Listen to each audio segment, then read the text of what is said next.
minatnya ya, bakat dan minatnya. Kemudian yang kedua, dilakukan crossover ke sekolah-sekolah kembali, karena itu juga bagian yang saya kira kekeringan jiwa hari ini itu, karena anak-anak tidak tahu kemana penyalurannya, sehingga menjadi individualis itu. Ini kan bicaranya saya kira apa yang disebut dengan 3K. K yang pertama itu adalah wilayah kesempatan, yang kedua adalah kemampuan, yang ketiga adalah keberanian. Saya terkait dengan kehidupan di lapas, ternyata tidak menyeramkan yang dibayangkan. Tapi bukan berarti saya mengundang untuk masuk sana ya.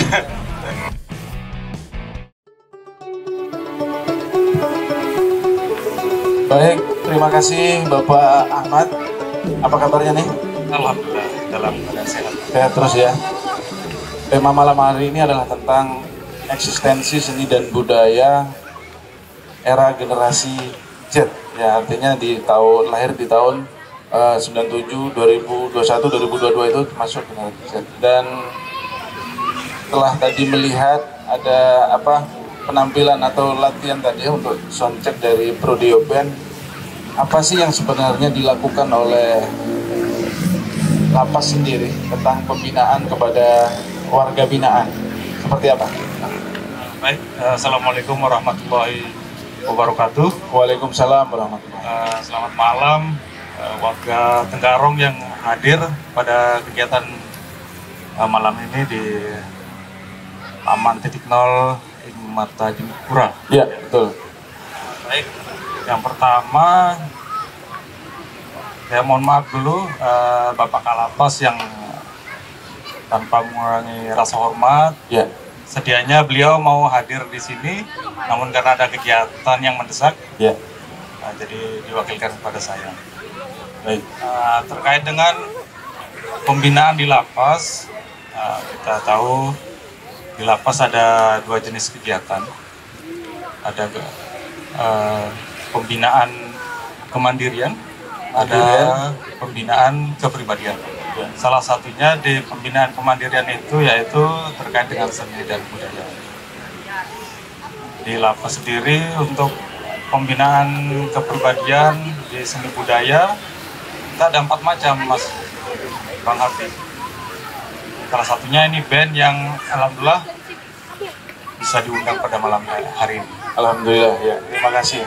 Dan juga kita ada pembinaan kesenian tari yang dalam beberapa kesempatan juga diundang dari Dinas Pariwisata untuk ikut andil dalam mengisi acara. Juga ada seni hadrah juga ada di sana. Ada juga seni tingkilan yang kebetulan tadi juga ikut serta, yang alhamdulillah bisa masuk final. Itu luar biasa ya. Ya tentunya ini pembinaan ini salah satu sebagai upaya kita memperbaiki kehidupan warga binaan. Ya.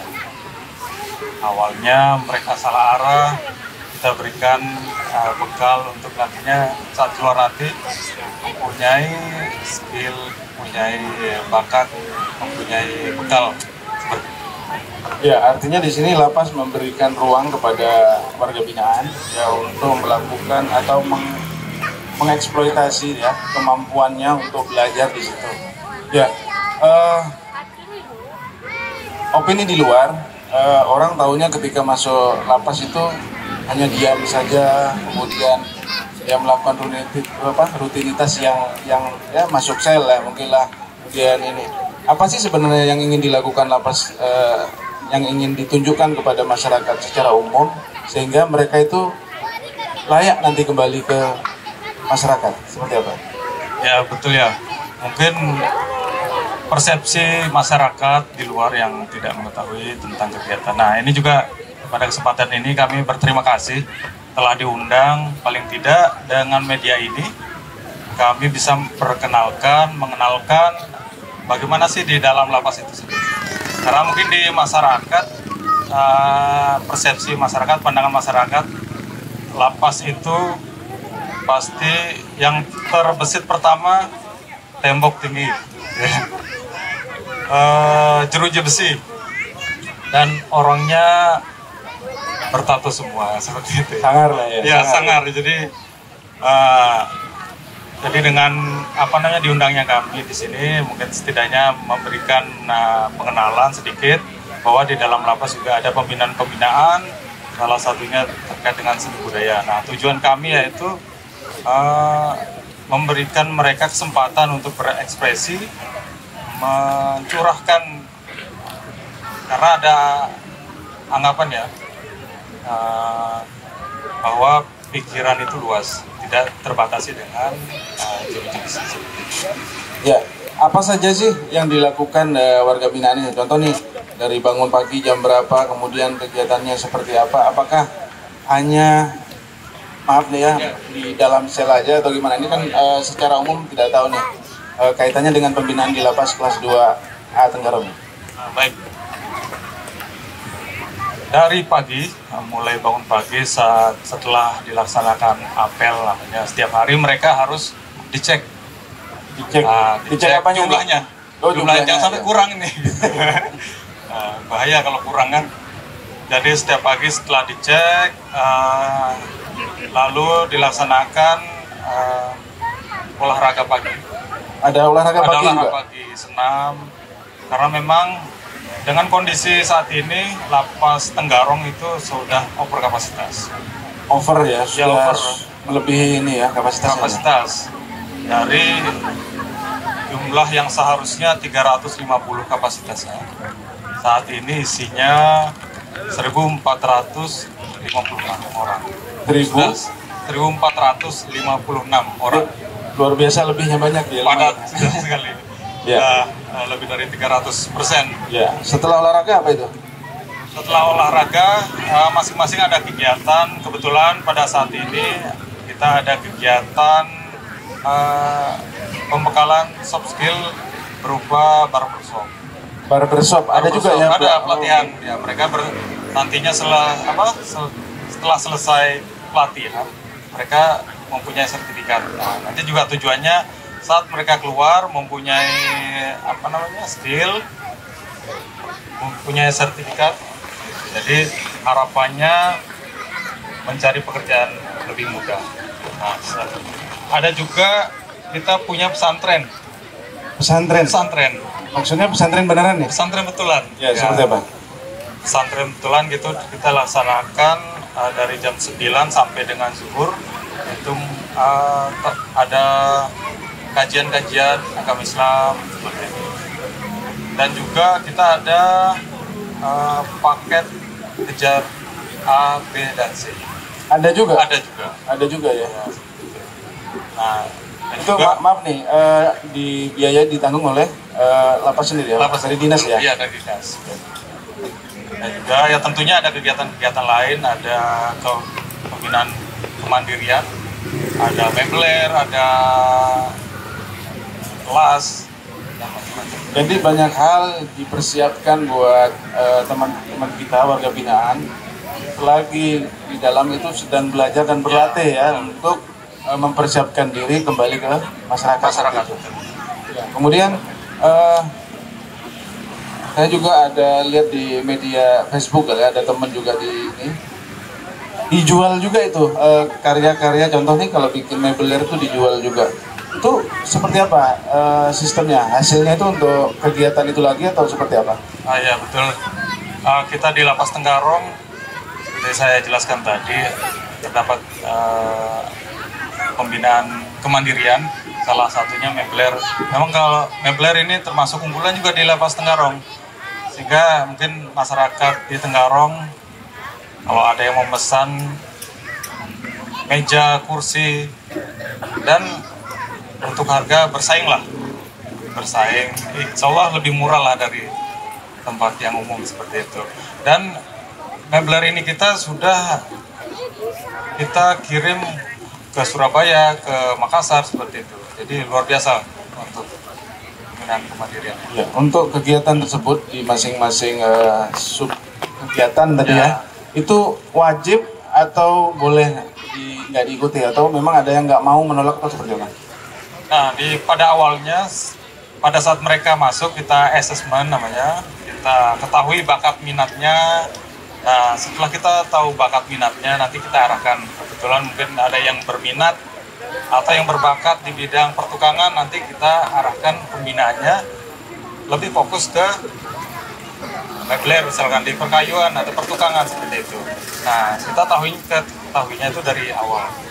Ya, jadi stigma negatif atau persepsi ya bahwa ketika masuk lapas tuh, maaf ya, dipukulin, dikurung, nggak boleh keluar dan seperti itu. Jadi tidak ada ya. Tidak ada. Tidak ada. Jadi intinya di sana juga diberikan pelatihan, pembinaan, kemudian bahkan dari sisi pendidikan juga diberikan juga ya. Dan keagamaan juga spiritualnya. Jadi dalam kesehariannya terus seperti itu. Terus seperti itu. Nah, ini pertanyaannya. Ada yang nggak kira-kira yang mantan udah keluar gitu, masuk lagi dengan alasan enak di dalam, ada nggak kira-kira? Banyak ya.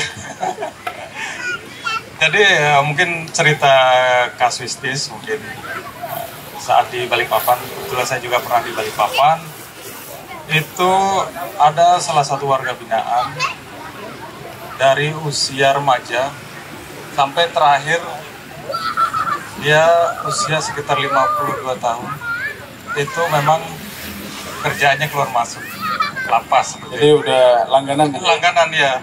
Padahal untuk setiap kasus yang yang dilakukan dia itu hal-hal sepele. Ya mungkin tujuannya untuk biar bisa masuk. Ya. Nah, setelah kan ada pelatihan dan sebagainya sampai masa pidananya habis, keluar, itu ada nggak maaf nih pendampingan, pengawasan yang sehingga sesuai dengan yang diharapkan oleh lembaga pemasyarakatan sebenarnya? Ya, kita di lapas itu ada 2 jenis pembebasan luar selesai menjalani pidana. Yang pertama memang dia selesai pidananya, namanya kalau istilahnya kita bebas murni, dan juga yang kedua bebas integrasi, pembebasan bersyarat. Nah, untuk yang pertama memang terputus sampai dengan mereka keluar. Untuk yang bebas murni itu memang setelah mereka keluar ya terputus. Nah, yang kedua, jenis yang kedua yang pembebasan bersyarat memang masih ada bimbingan lanjutan. Memang untuk yang bebas bersyarat ini mereka 2/3 menjalani pidana sudah bisa keluar. Nah, sisa dari 2/3 sampai selesai pidananya itu mereka harus melaksanakan bimbingan yang nantinya dilaksanakan oleh Balai Pemasyarakatan. Nah, di sana mereka masih ada kegiatan-kegiatan soft skill juga masih ada. Jadi selama bisa udah keluar, diadakan pengawasan, tetap ya diawasi gitu ya. Terus kaitannya juga dengan pada saat proses di dalam itu musik contohnya nih, sampai di mana sih titik maksudnya kan nggak mungkin latihan aja nih, kemudian ada kegiatan di luar turut serta dan sebagainya. Apa nih endingnya, maksudnya di goalnya tuh apa sih dari lapas sendiri tentang teman-teman dari NAPI? Tentunya khususnya nih musik band ya. Tentunya dengan ada kegiatan seperti ini juga memberikan mereka kesempatan untuk tampil di luar. Selain itu juga kita beberapa kali ada undangan-undangan baik dari Dinas Pariwisata, seperti waktu di pub seperti itu, mungkin mereka sempat mengisi juga salah satu acara.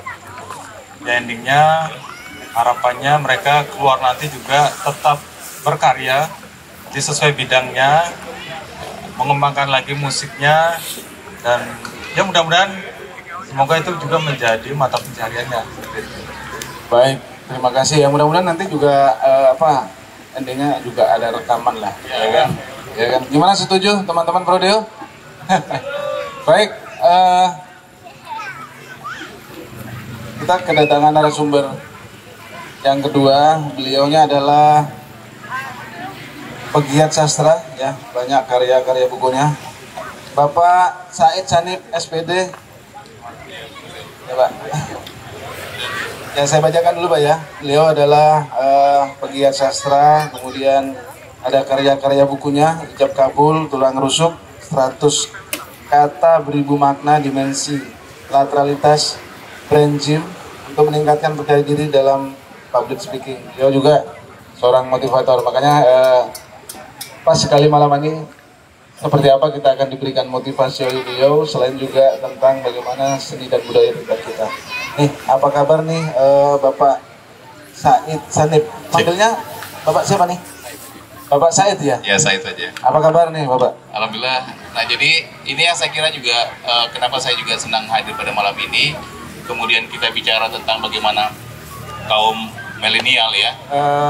Generasi Z. Ya, generasi Z juga peduli atau bagaimana kita memfasilitasinya.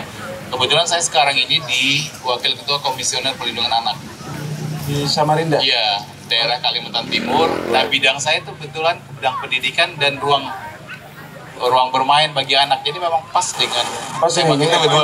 Ada adik-adik kita juga bermain di sini. Iya.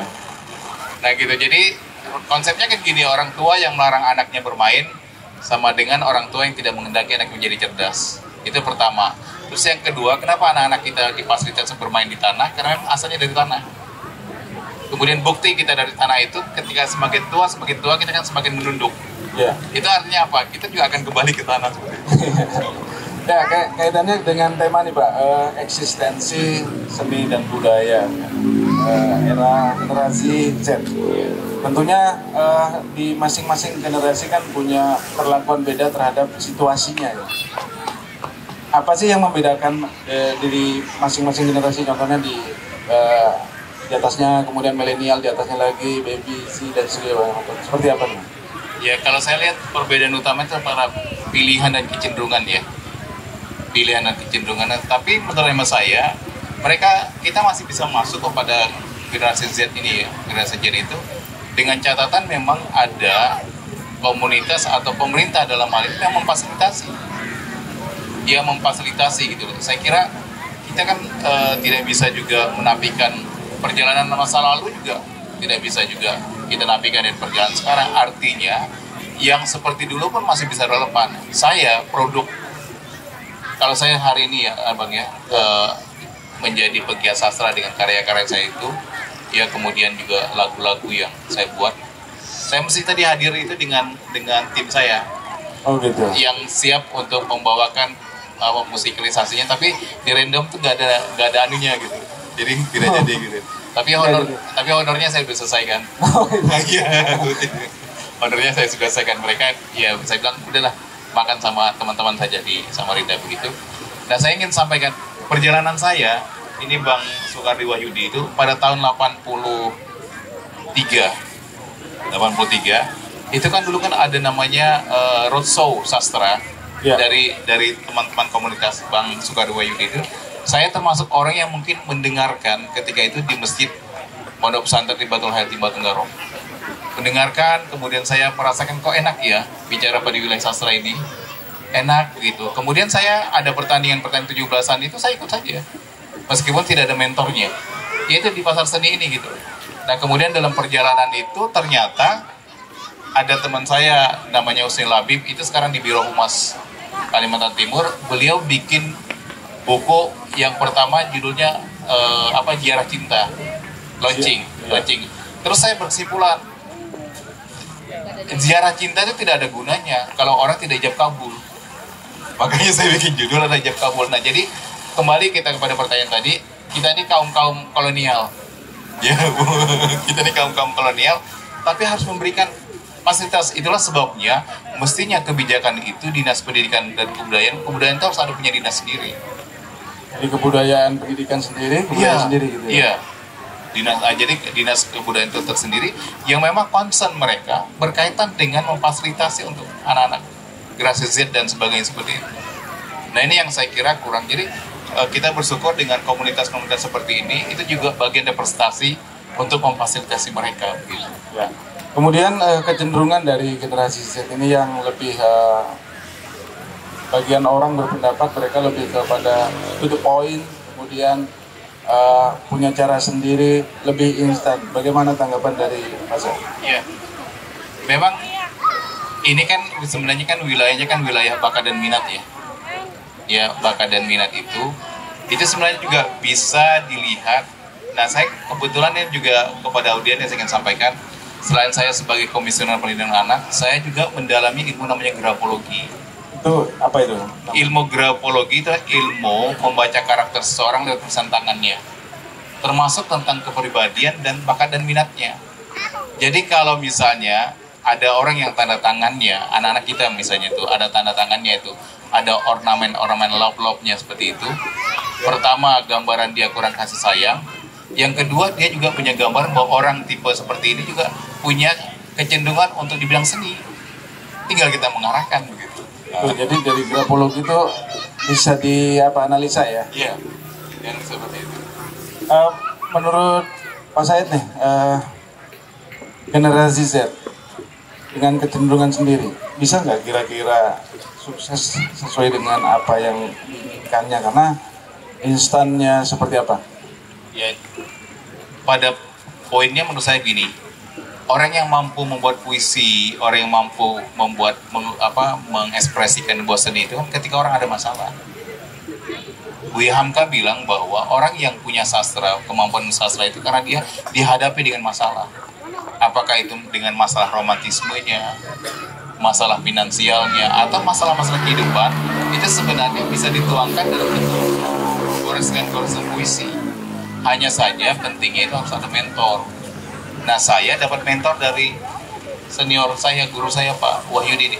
Beri tepuk tangan yang meriah dulu Ya, sama Pak Wahyudi. Ya, Pak Wahyudi ini, karena dari situ saya bisa mengenal tentang karya sastra, dan alhamdulillah juga karya-karya saya juga udah ada beberapa judul lagu kayak Takaran Cinta, Belenggu, Marhaban Ya Ramadan, kemudian juga ada ini tentang Idul Fitri, itu udah ada juga yang dinyanyikan di Jakarta sama Mbak Rini Diyanti.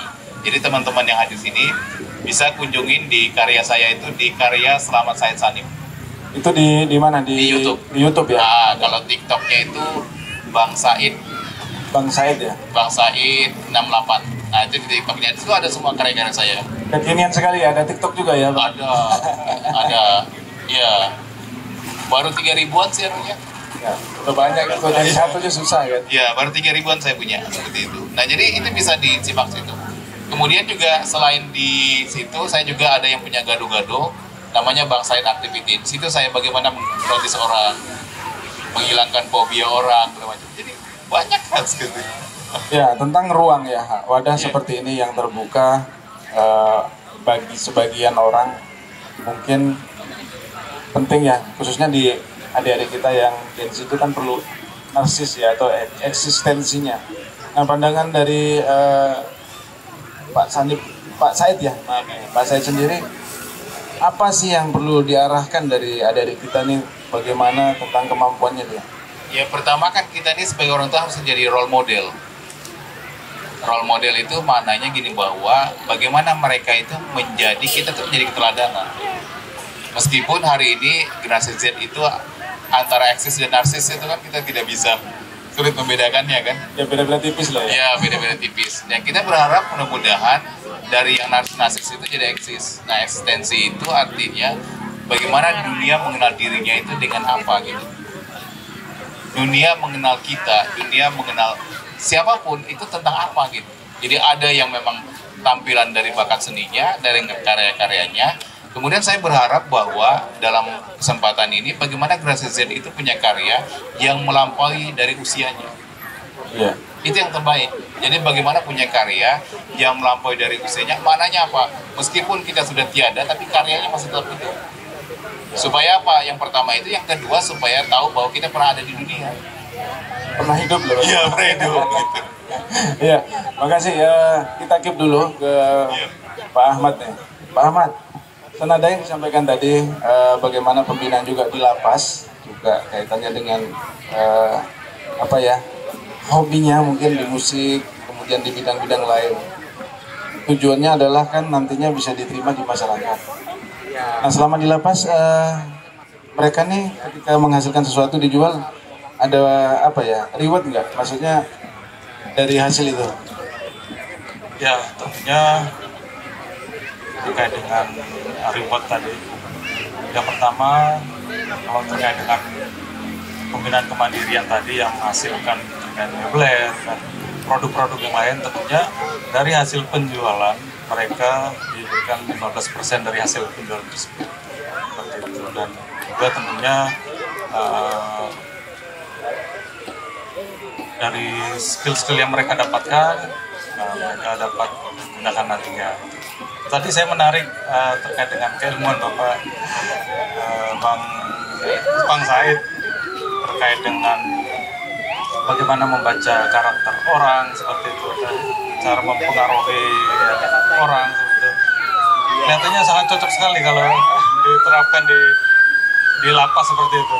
Sangat menarik sekali. Ya, mungkin bisa jadi mentor di sana nanti. Ya? Bisa. Bisa. Beliau kan ada di YouTube tadi disampaikan, siapa tahu nanti atau setelah ini disampaikan gitu ya. Terus di lapas sendiri ini apa secara umum kan dibilang orang ngeri gitu. Wah ini apa namanya orang kriminal ya segala macam. Padahal di dalam di situ diberikan pembinaan dari bangun pagi sampai mau tidur selama masa pidananya. Kemudian diberikan keterampilan. Apa nih yang apa namanya diberikan dari lapas sendiri, semua pembiayaan itu diberikan oleh negara. Apakah boleh keluar dari lintas ini seperti keluar nih ya, keluar di sini itu pada masa tahanan berapa atau baru boleh keluar atau seperti apa? Untuk bisa tampil di tempat umum seperti ini ya. Ya. Yang pasti setidaknya sudah menjalani setengah dulu masa pidananya. Tentunya juga mempunyai keterampilan seperti kalau yang saat ini yang ikut tampil, keterampilan di bidang band, tentunya itu menjadi penilaian tersendiri.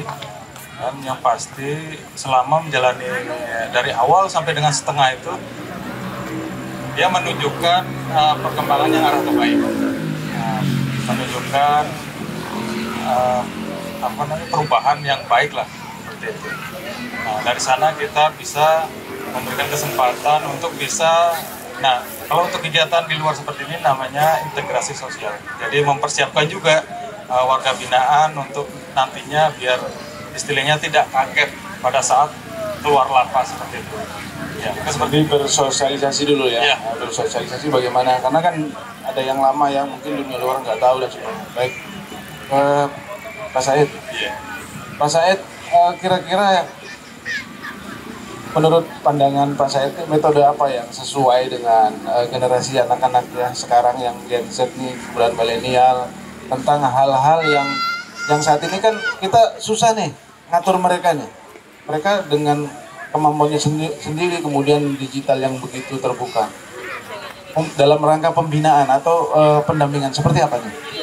Ya saya kira pertama tadi kan menunjukkan bakat dan minatnya ya. Bakat dan minatnya. Kemudian yang kedua dilakukan Rasul ke sekolah-sekolah kembali. Karena itu juga bagian yang saya kira kekeringan jiwa hari ini itu karena anak-anaknya tidak tahu kemana penyalurannya.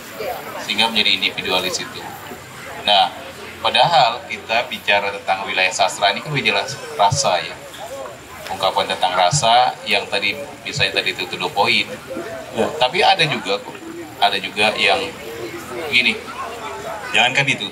Saya pernah ketika saya di suatu ruang pertemuan ada seorang peserta yang dia mengeluhkan tentang keinginannya. Orang tuanya pengennya dia jadi guru, ya. Dan dia sarjana, lulusan IAIN, sarjana. Tapi dia bilang saya hanya mengurungkan diri terus di kamar. Saya pengennya itu mau jadi penulis, mau jadi penyair. Terus dia waktu ngomong di ruangan itu dia menangis. Akhirnya saya dapat judul puisi, saya buatlah judul puisi saya itu judulnya Belenggu. Kata-katanya saya begini. Belenggu hidupmu membuat senyumanmu terlalu mahal, walaupun hanya 2 cm. Bolehkah aku pinjam matahari untuk mencairkan hatimu, agar kau kembali dapat memandang indahnya dunia. Luar biasa. Jadi seperti itu. Menurut saya tadi itu, pertama kita fasilitasi dengan cara apa? Dengan cara roadshow. datangin ke sekolah-sekolah, berikan pemahaman tentang sastra, berikan tentang seni. Nah itu dihidup-hidupkan seperti itu. Nah saya sebenarnya juga tadi ada bawa teman saya ini dulu, ya beliau ini pemain teater di kampus kami di IAIN di Samarinda. Terus yang kedua gimana metodenya? Metodenya sentuh, gugah, dan ubah. Sentuh, gugah, dan ubah. Apa yang disentuh? Yang disentuh itu adalah berkaitan dengan rasanya. Kalau dia sudah merasa nyaman, maka diharapkan dia akan tergugah untuk bagian daripada pegiat seni, pegiat sastra. Nah, ketika sudah sentuh gugah, maka diharapkan dia akan mencari perubahan dalam hidupnya. Yang tadinya keras menjadi punya kelembutan hati. Yang tadi tingkat emosionalnya tinggi, dia tuangkan dalam bentuk narasi atau bait-bait puisi, kan lebih hebat. Jadi kalau tanya metodenya, pertama lakukan pendekatan. Dengan cara apa? Pendekatannya adalah kembali lakukan roadshow ke sekolah-sekolah. Kemudian metodenya, pendekatannya adalah sentuh, gugah, dan ubah. Jadi metode itu tetap seperti yang dilakukan sebelum-sebelumnya ya, seperti Dinas Pendidikan dan Kebudayaan menyampaikan ke sekolah tentang pembinaan. Sekarang bukan ekskul lagi, kayaknya lebih kepada kurikuler ya. Nah, kemudian mohon pendapatnya dari Pak Said, bagaimana tentang ruang terbuka seperti ini, komunitas kemudian didukung oleh pemerintah negara? Menurut saya luar biasa sekali, karena tadi saya di awal tadi mengatakan bahwa itulah sebabnya kenapa di konvensi anak ada nomenklatur juga berkaitan dengan pendidikan, ruang terbuka, dan juga termasuk ada bidang seni dan budaya. Itu artinya pemerintah dalam hal ini komunitas yang melakukan ruangan terbuka ini udah luar biasa. Bagian daripada memfasilitasi dari klaster hak anak juga. Ya, hak anak untuk bermain, hak anak juga untuk bersosialisasi, juga ada ruang. Nah, hanya saja menurut hemat saya adalah bagaimana cara memeriahkannya. Cara memeriahkannya itu harus ada porsi berkaitan dengan komunitas-komunitas yang ada ini ditampilkan. Bulan ini komunitas ini yang ditampilkan. Bulan ini komunitas ini yang ditampilkan. Nah, begitu. Selain mungkin ada misalnya event-event pertandingan ya. Tapi yang begitu juga anak-anak itu dapat ruang, mereka senang. Saya nanti dari grup mana yang tampil. Dan menurut saya yang namanya kita bicara tentang rasa wilayah seni itu jangan kaku hanya pada satu objek. Grup-grup hapsi bila perlu ditampilkan juga di sini. Ya, kaitannya dengan kegiatan ini kan terbuka satu malam minggu. Komunitas apapun boleh bisa masuk. Nah, kalau idealnya nih menurut pandangan Pak Said nih sebagai juga seorang pegiat sastra, endingnya kemana nih sih nanti? Kemudian apa yang harus dilakukan ketika ini sudah mencapai goal atau puncak seperti apa? Ya, saya kira dengan frekuensi pertemuan demi pertemuan itu, ya bagi penyelenggara tidak usah harus ada target-target goal dan sebagainya seperti itu.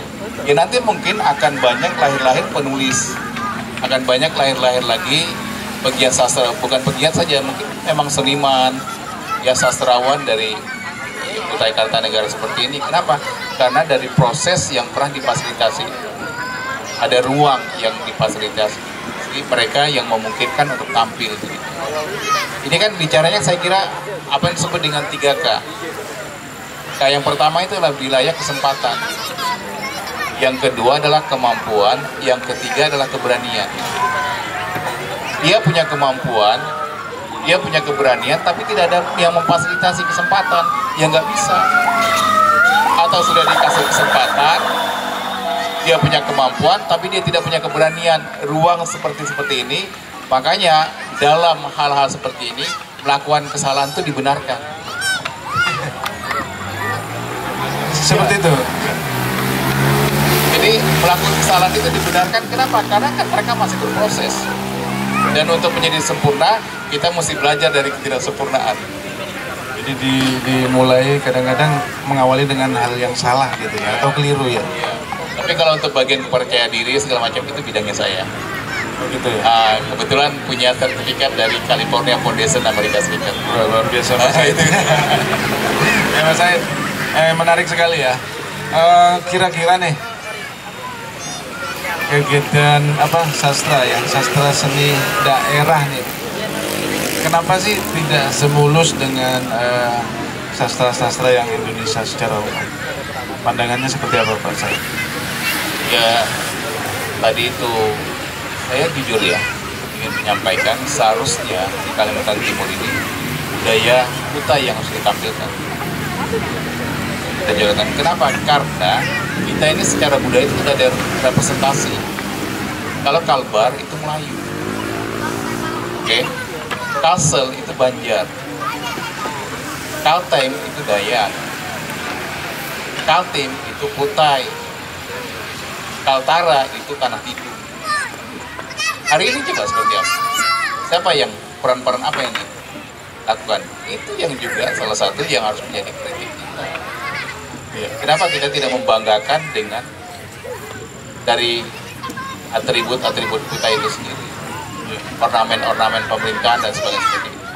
Bila perlu nanti ya dari teman-teman komunitas ini mendorong untuk setiap kantor-kantornya itu ada lambang, sebagaimana di Lampung. Di Lampung itu kantor-kantornya, rumah-rumah adat itu ada gambar-gambar yang seperti itu.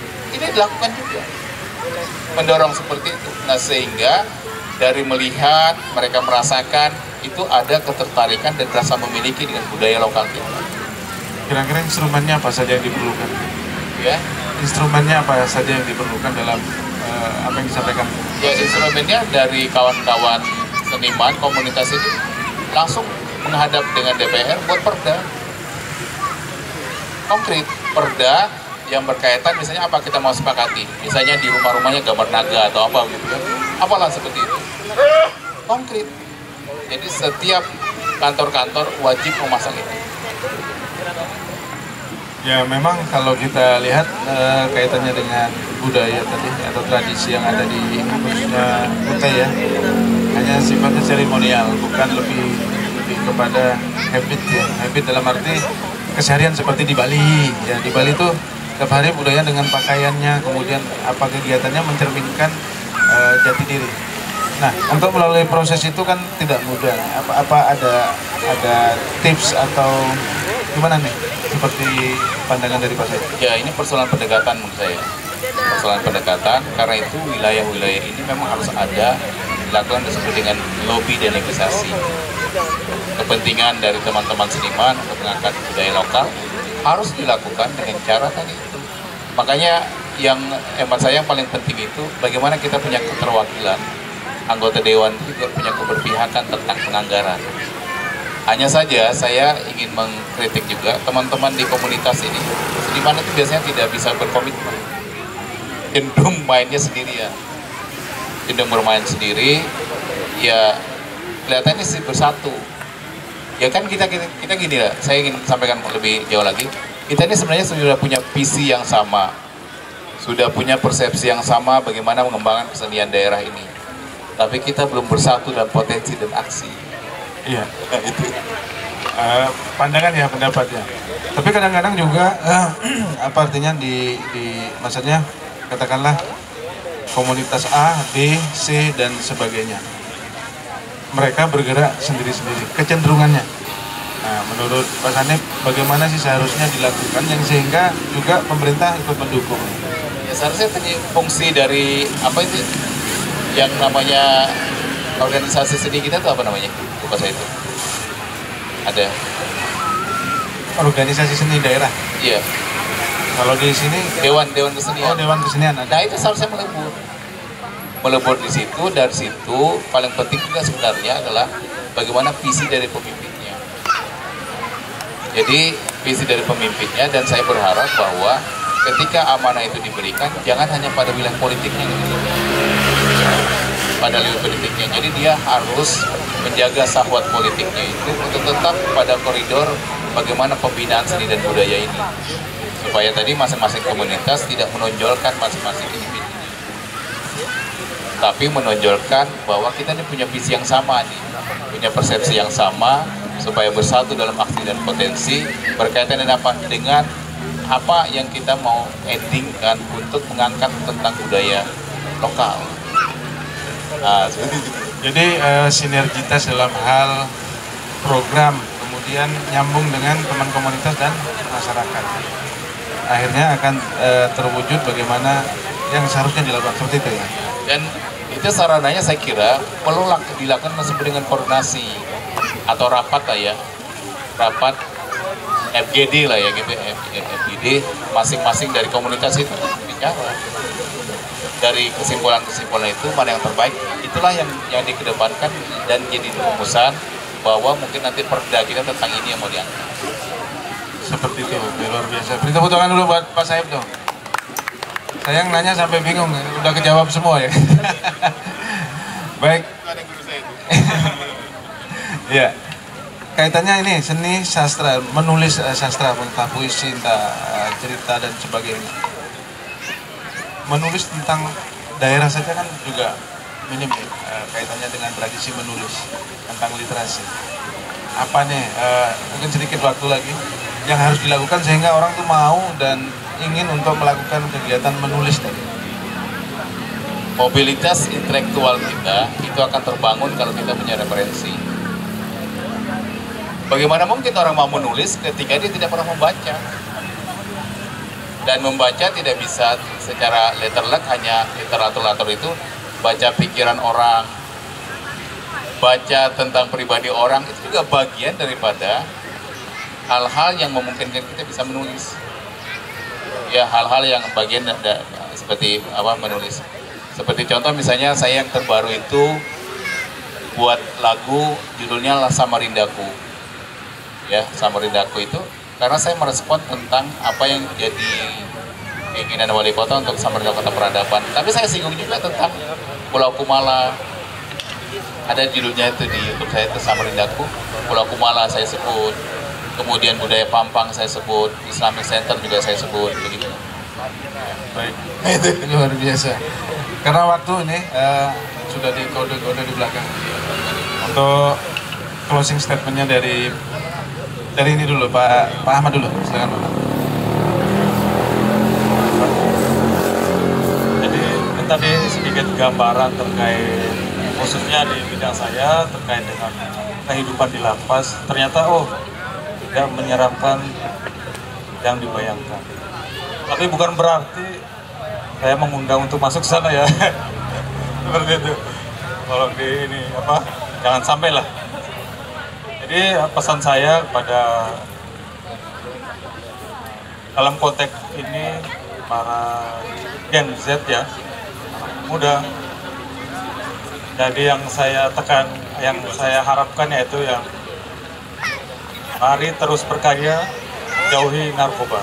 Mungkin itu saja. Terima kasih Pak Ahmad, luar biasa. Kasih tepuk tangan dulu. Pak Said. Sederhana aja. Ketika kita tidak bisa menjadi yang pertama, jadilah yang utama. Wow, luar biasa. Terima kasih atas kehadirannya, kedatangan ke sini. Mohon maaf apabila ada yang kurang berkenan. Dan saya berkesimpulan bahwa seni itu adalah sentuhan nurani. Bagaimana kita melatih kepekaan kita terhadap diri, lingkungan, dan semesta.